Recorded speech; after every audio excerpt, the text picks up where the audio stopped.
Hey guys, Professor Perazzo here with Professor Noah Spear. We are not driving it home because that is a cement wall behind us, but we are driving it home. Noah Spear is the owner of Platoon Jiu-Jitsu in Center City and also Bryn Mawr? Yep. Bryn Mawr, Pennsylvania. He's a dear friend of mine. How long have we been friends now? A very long time. A long time, maybe double-digit years, 12, 15 years maybe? I think that, yeah. Yeah, 15, so 16 15 years. So as long as Noah's been doing Jiu-Jitsu, I've known him. At one point, I was a little bit better than him, but that won't change.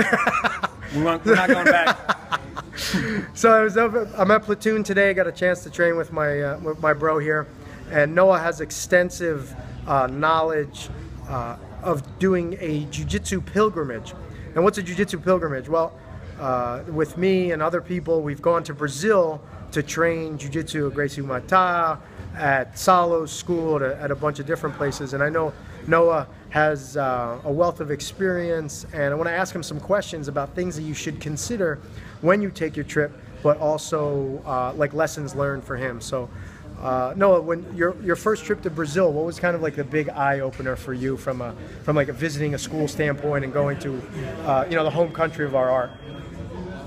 Yeah, I was in awe for sure, and the access to black belts in general and jiu-jitsu as a whole was difficult. As you remember, we didn't have much access, so going to Brazil was an overload. You know what I mean? It was pretty awesome, and at least for my own part, and I think a lot of us look to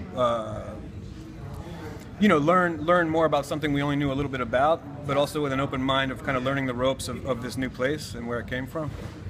I'll take care of good stuff here. Take care. We're only filming. Don't worry about it. But that's my point. Is that you know, that is somewhat the point too. Actually, is when I was down there, I really felt like I wanted to be very cordial. This is the mecca of where this happens, and I wanted to know so much that I didn't want to go take. I wanted to go and learn, but also trade. And I say, like at my school, like to everybody, and sort of just try and embrace it. Training is trading, and that you want to be open when you're training with people as a trade, that you have something to offer them and they have something to offer you. And I felt like that was helpful. And it's true, like you can go in and people can come at you and all that stuff, but in a way that's what I was there for. So it was somewhat of a looking to train with tough guys. I mean, you're going to Brazil not for easy matches. You're going to Brazil to train with quote unquote the best, right? The most technical guys and all that other stuff. So now we did, man, huh? Yeah. We trained at Hoyler School, we trained at Salo School, we trained at Gracie Baja, we went all over. Yeah. Now, we started this back in 1999, so that's a long time ago. And I bet when we first went. Yeah, and things have definitely changed. You know, when you do make these pilgrimages, you got to know that you have to get a visa, right? As a traveler, you got to get a visa. You can't just fly into Brazil. So you got to go to New York City if you're on the East Coast. So you got to do the paperwork and all that other stuff, and then pay for your trip. And the one thing that was surprising for me was that exit tax. You remember this? Like, make sure you have extra money because you have to pay. You have to pay to leave. You have to pay to leave the country. Yeah, one more thing. But from a cultural standpoint, I know there were things that were different in Brazil than we have here. Like, you just can't do what you want to do on a jiu-jitsu mat, right? You know, like you can't take your gi top off. And so what were some of the lessons learned from a protocol standpoint that you brought back maybe to your school, where you're like, hey, this is something I definitely learned from traveling to Brazil? I think one of them, because I know that, or at least I believe it's different in Japan, is that you in Brazil weren't to call out the black belts. If you were a lesser belt, so to speak, certainly like, you know, white, blue, maybe purple, especially those, to not call out a black belt for training, they would ask you to. Do you know what I mean? So they would ask you to, but like you they would basically tell you, right? So I think Japan's different. It's kind of like it's disrespectful to ask a senior belt to train, and even if you're not being disrespectful, it's viewed as disrespect. Yeah, that was a big lesson learned for me. It's like I asked a guy to train, and he beat the snot out of me, and then they told me like you're not allowed to ask other people to train. Right? And I'm like, oh, cool, we man. Learn the hard way. Take it from us. You don't want that. Right. And I was, you know, as a guy doing a pilgrimage, I was just looking to train with. I was like, oh, look at all those brown belts. Look at all those black belts. Like, I just want to get access to them. But you're a visitor, so you have to conform to the social norms of the school. Yeah, and you learn quickly, easy way or the hard way. Yeah. You get beat up or you know, that kind of thing. So no, like what were some of the schools that you would recommend to people if they're going to Brazil? Like what schools should they go check out? That's a good question, man. I imagine a lot's changed. I haven't been there. It's been, I think, 2012 was when I was there last. I trained at Nova Geração in LeBlanc. Was Bouillou still there? Or He was not there anymore. Bouillou's our friend down in Miami now. Yeah.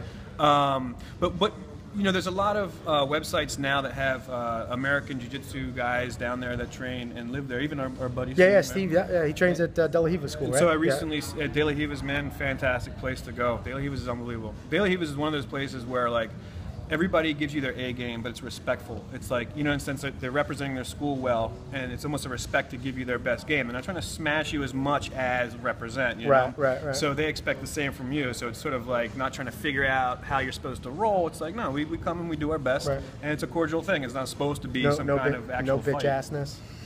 A little bit. Sprinkle. But De La Riva's I thought was great. We have our friend Steve there, and what I'm saying sort of is a great thing is if you can, and sometimes you don't have to know anybody, but if you train, you probably know some connection of someone who's down there. Right. It's all you need. It's one person you know down there to train. Like we had Lucien Machado, and sort of the Machado Gi company at the time. Just got us everywhere with the top team. It was just like fantastic. It was awesome. One thing to the next. And you know, as a foreigner, at least back, I haven't been there much longer than Noah, is that you have a lot more latitude visiting and checking out schools for a day or two, whereas the students down there don't have that much latitude to visit other schools. Sure. The culture, it's very clannish. In a good way. I'm not saying that's a bad thing, but it's very clannish. But if you know, I definitely recommend that if you have the opportunity, check out a few different schools. If you don't have a direct connection with one instructor, if you're going down there to train with De La Riva, then you know, train with him as much as you like. It's going to be an awesome experience. But if you're going down there without a direct connection, like Noah's saying, you'll quickly make a connection, or go to one school today, check out another school tomorrow, and so forth and so on. Because who knows when you're going to get back down there again? Like I said, the last time I was down there was in 2004, so it's been 10 years for me. Yeah. So I'm glad that I trained at all the different schools that I trained at. Yeah, and Jiu-Jitsu has that universal brotherhood to it, sisterhood to it, where you just make great connections with people, and so 15 years of connection right here. 15 years of connection, man. We don't need any more friends now. No. All right, guys, I don't want to take up too much of Noah's time, but I wanted to have him share his experience of training, of doing the pilgrimage. So take his words and really think about what you're going to do when you're down there. He's got that was great advice that he gave. If you have any questions for myself or for Noah, you can let us know on Facebook, Twitter, all that other stuff. So driving it home, this is the Cement Wall edition. All right, guys, thanks. Thanks, man.